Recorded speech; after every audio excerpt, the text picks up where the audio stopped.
Bugun men sizga 23 avgustdan boshlab oddiy xalq hayotiga bevosita ta'sir qiladigan keskin o'zgarishlar haqida juda aniq va tushunarli qilib gapirib beraman. Bu ma'lumot faqat tadbirkorlar yoki hujjat bilan ishlaydigan odamlar uchun emas. Har bir oila, har bir nafaqaxo'r, har bir ishchi, har bir haydovchi, kommunal to'lov qiladigan, bank kartasidan foydalanadigan, davlat xizmatlariga murojaat qiladigan har bir fuqaro uchun muhim. Chunki bunday o'zgarishlarda eng katta xato shuki, odamlar menga tegishli emasdir deb yuradi. Keyin esa jarima, qarzdorlik to'lov kechikishi yoki hujjat muammosi chiqqanda kech bo'ladi. Shuning uchun videoni oxirigacha ko'ring. Men sizga nima o'zgaradi, kimlar ehtiyot bo'lishi kerak, kimlar xavotir qilmasa ham bo'ladi, qaysi hujjatlarni oldindan tayyorlab qo'yish kerak, qaysi xatolardan qochish kerakligini misollar bilan tushuntiraman.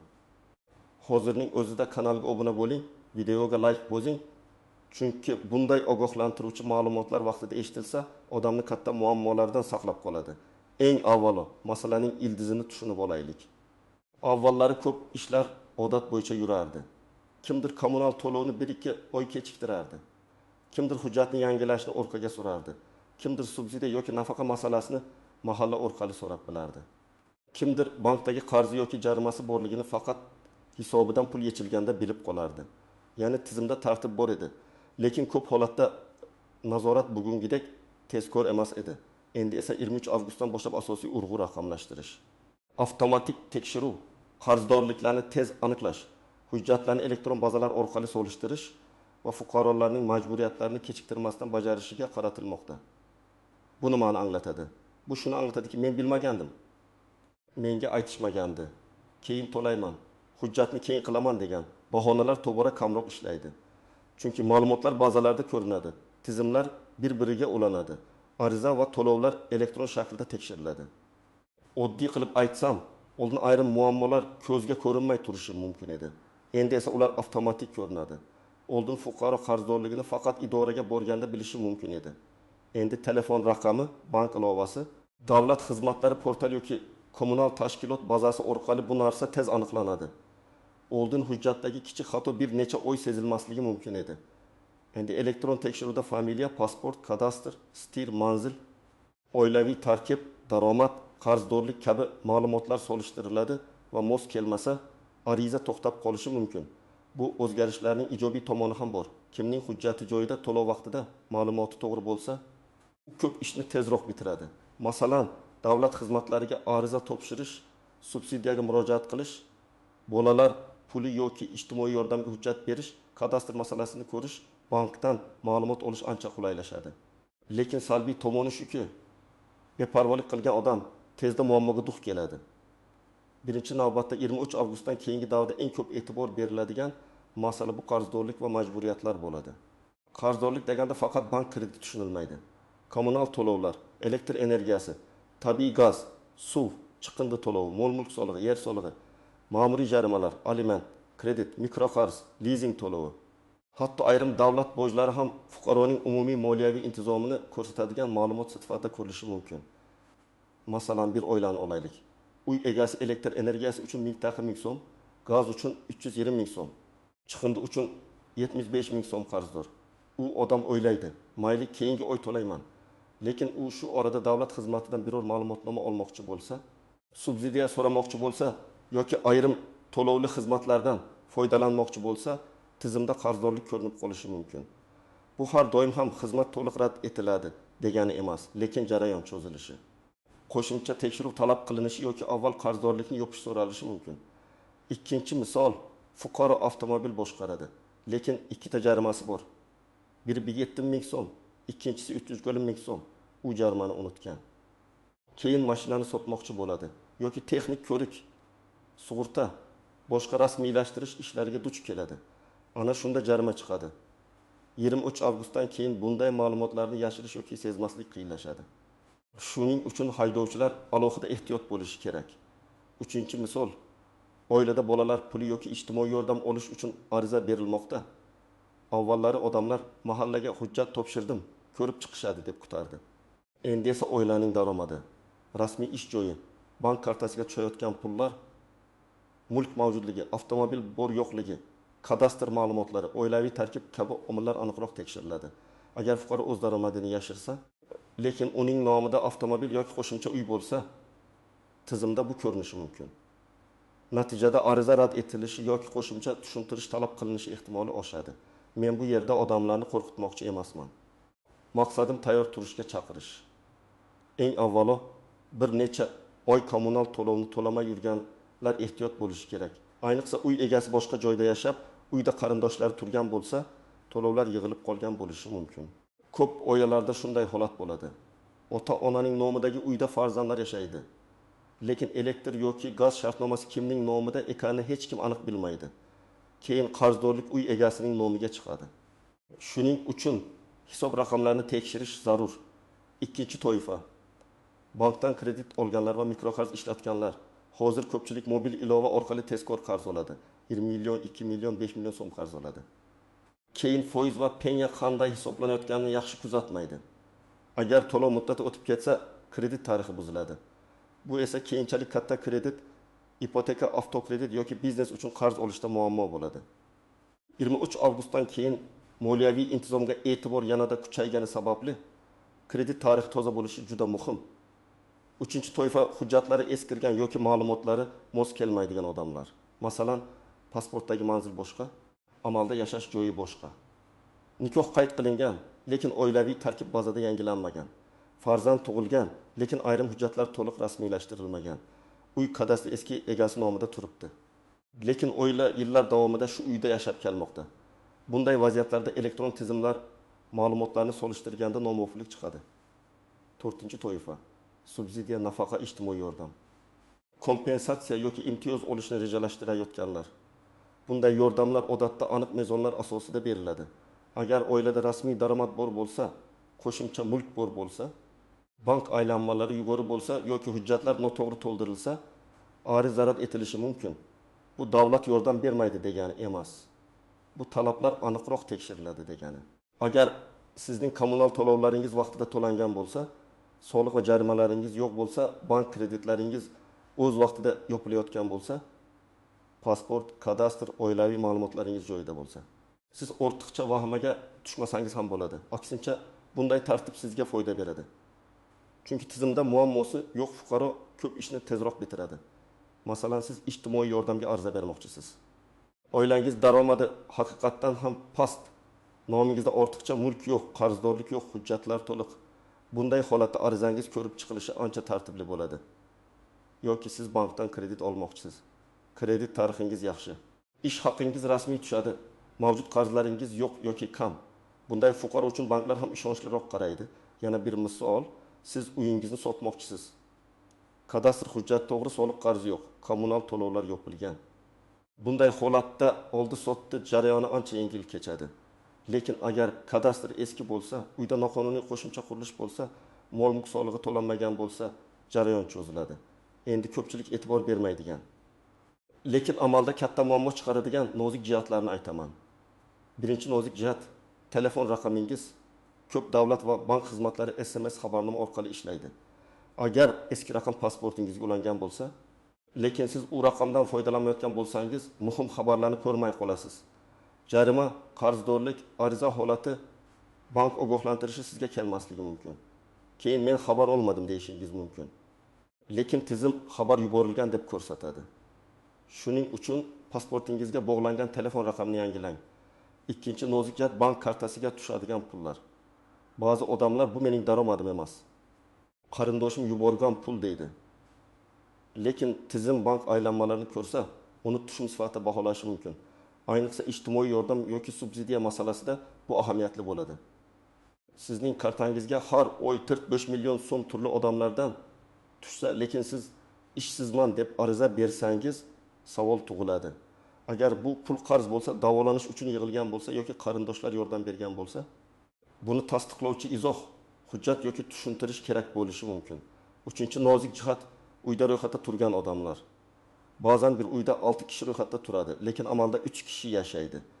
Yoki aksincha 3 kishi ro'yxatda, lekin 2 kishi yashaydi.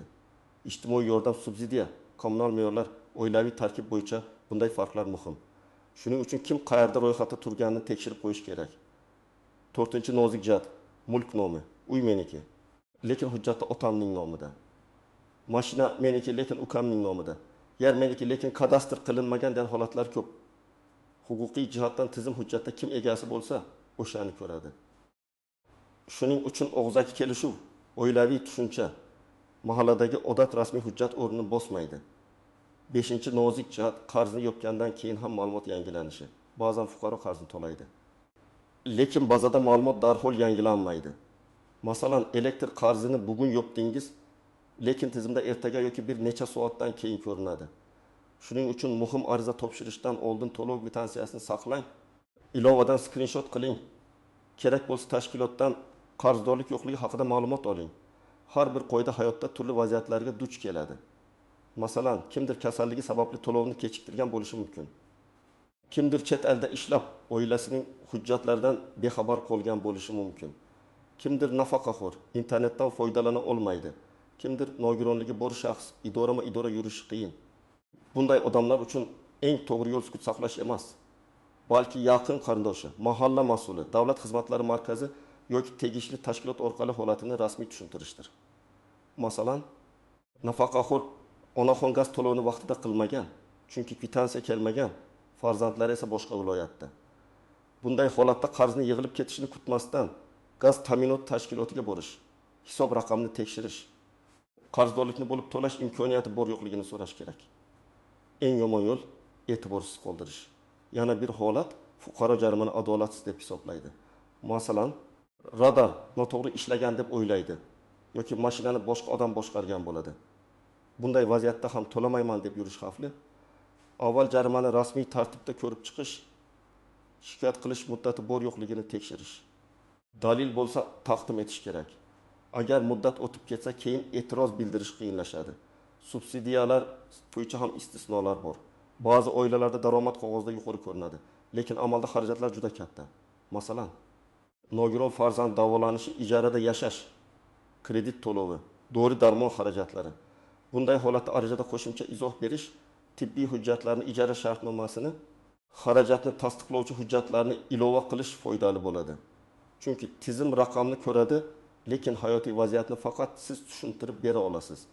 Endi eng muhim qism, siz bugundan boshlab nima qilishingiz kerak? Men buni oddiy ro'yxat sifatida emas, hayotda qo'llash mumkin bo'lgan aniq harakatlar sifatida tushuntiraman. Birinchi qadam, barcha qarzdorliklarni tekshiring. Elektr, gaz, suv, issiqlik, chiqindi, internet, soliq, jarima, kredit bo'yicha alohida qarang. Buni mobil ilovalar, to'lov tizimlari, kommunal tashkilotlar kabinetlari, bank ilovalari yoki davlat xizmatlari orqali tekshirishingiz mumkin. Agar internetdan foydalana olmasangiz, yaqin davlat xizmatlari markaziga boring yoki farzandingizdan, ishonchli qarindoshingizdan yordam so'rang. Muhimi, taxmin qilmang, aniq raqamni biling. Ikkinchi qadam, to'lov kvitansiyalarini saqlang. Hozir ko'pchilik ilovadan to'ladim, bo'ldi deb o'ylaydi. Lekin nizo chiqqanda sizda tasdiq bo'lishi kerak. Elektr uchun 2,5 ming so'm to'ladingizmi? Kvitansiyani yuklab oling. Soliq to'ladingizmi? Chekni saqlang. Jarimani yopdingizmi? To'lov ID raqamini yozib qo'ying. Bu juda oddiy ish, lekin keyin sizni ko'p asabdan saqlaydi. Uchinchi qadam, hujjatlaringizni moslashtiring. Pasport yoki ID karta ma'lumotlari, yashash manzili, nikoh holati, farzandlar tug'ilganlik guvohnomalari, kadastr hujjati, avtomobil hujjati, soliq raqamlari to'g'ri ekanini tekshiring. Agar uy sizniki bo'lsa, kadastr kimning nomida? Agar mashina sizniki bo'lsa, rasmiy egasi kim? Agar oilada ajrim bo'lgan bo'lsa, bu hujjatlarda aks etganmi? Agar farzand boshqa joyda o'qiyotgan bo'lsa, ro'yxat masalasi joydami? Shularni aniqlashtiring. To'rtinchi qadam, davlat xizmatlari markaziga borayotganda hujjatlarni oldindan tayyorlang. Odatda kerak bo'ladigan hujjatlar. Shaxsni tasdiqlovchi hujjat, telefon raqami, ariza mazmuniga qarab kadastr hujjati, nikoh guvohnomasi, tug'ilganlik guvohnomasi, daromad haqida ma'lumot, bank rekvizitlari, tibbiy hujjatlar. Ijara shartnomasi yoki qarzdorlik yo'qligi haqidagi ma'lumot bo'lishi mumkin. Har bir xizmatning talabi boshqacha. Shuning uchun borishdan oldin telefon orqali yoki rasmiy sayt orqali tekshirib oling.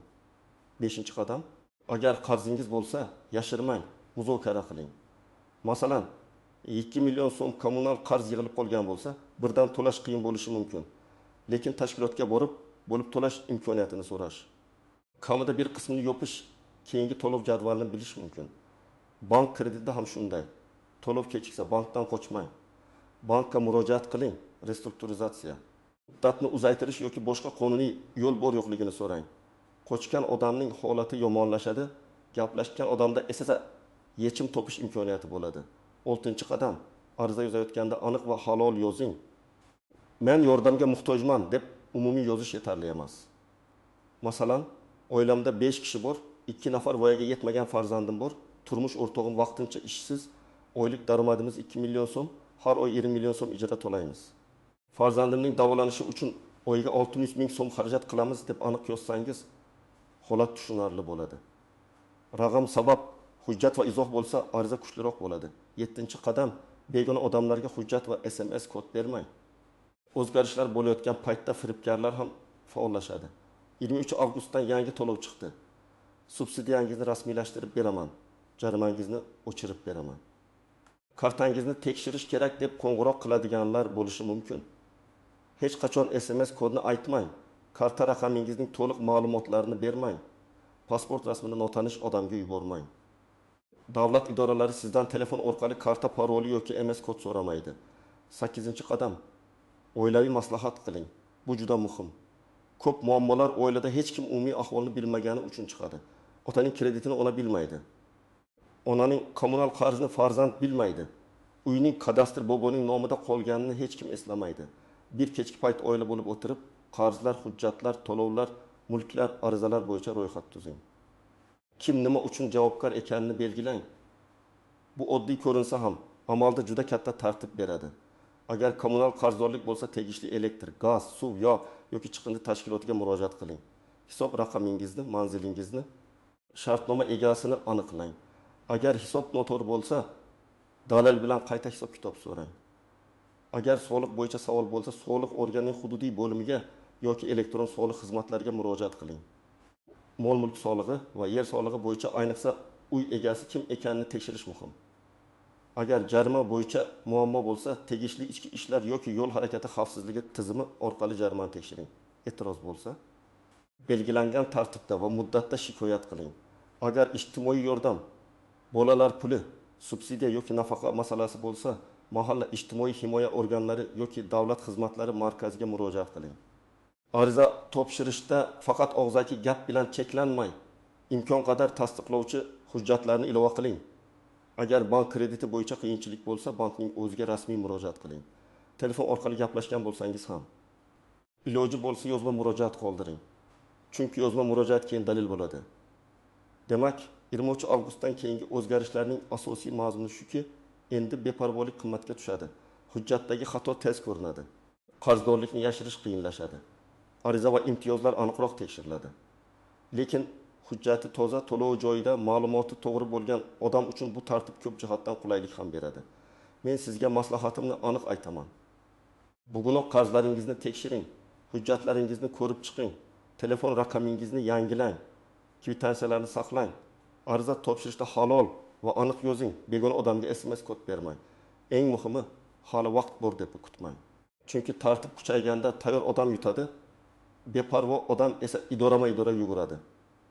Sizningcha bu o'zgarishlar xalq uchun qulaylik olib keladimi yoki aksincha odamlar uchun qo'shimcha qiyinchilik tug'diradimi?